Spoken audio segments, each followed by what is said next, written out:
Assalamualaikum warahmatullahi wabarakatuh.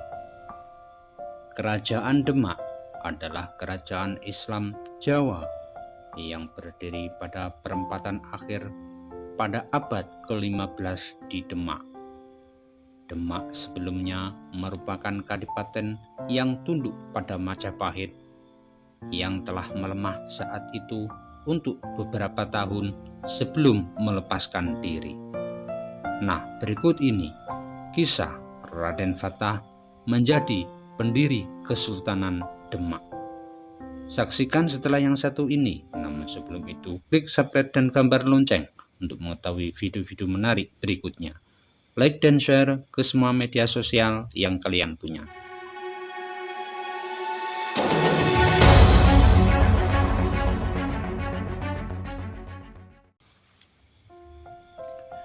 Raden Fatah menjadi pendiri Kesultanan Demak yang konon berasal dari seorang ibu keturunan Tionghoa.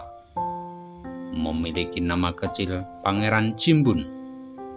Raden Fatah saat dewasa belajar mengenyam pendidikan beragam bidang.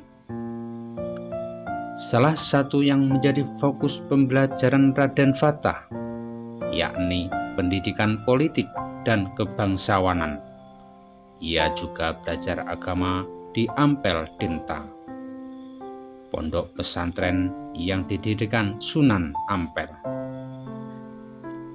Semasa belajar di Ampel Dinta inilah jaringan dan pertemanan Raden Fatah mulus meluas. Bahkan dikutip dari buku Hitam Putih Kesultanan Demak. Sejarah kerajaan Islam pertama di Jawa, dari kejayaan hingga keruntuhan. Ia berkenalan dengan saudagar kaya utusan Cina, Laksmana Cheng Ho, atau yang dikenal juga dengan Dampo Awang atau Sampo Taijin. Cheng Ho ini juga merupakan panglima muslim yang berkawanan dengan Raden Fatah.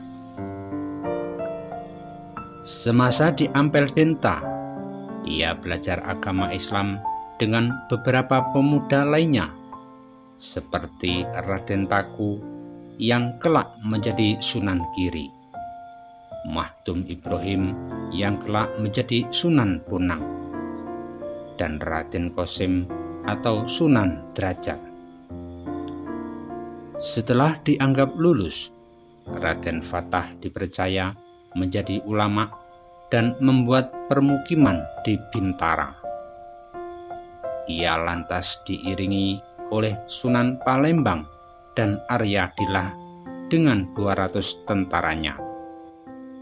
Selama di Bintara inilah Raden Fatah memutuskan kegiatannya di daerah tersebut.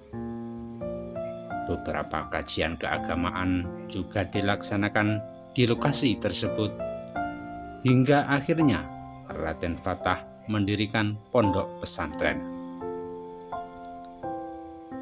Penyiaran agama dilaksanakan sejalan dengan pengembangan ilmu pengetahuan. Perlahan-lahan daerah Bintara ini menjadi ramai, bahkan menjadi pusat keramaian dan perniagaan. Dari sanalah akhirnya dikisahkan para penyebar agama Islam di Pulau Jawa, Wali Songo merencanakan sebagai pusat kerajaan Islam pertama di Pulau Jawa. Raden Fatah pun diangkat menjadi raja pertama di Kesultanan Demak pada tahun 1478 hingga 1518 Masehi. Selama Raden Fatah berkuasa inilah pengaruh Islam mulai tersebar luas. Dibantu Wali Songo, pengembangan Islam begitu cepat. Hal ini diperkuat dengan sosok Raden Fatah yang juga ulama, dengan menerapkan musyawarah dan kerjasama melibatkan ulama dan pemerintahan Demak.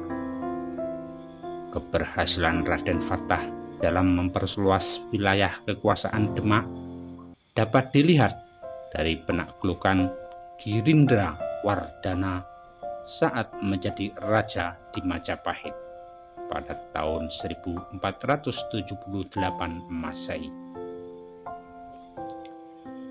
Selain itu, Raden Fatah mengadakan perlawanan terhadap penjajahan bangsa Portugis yang telah menduduki Selat Malaka dan ingin mengganggu Kesultanan Demak.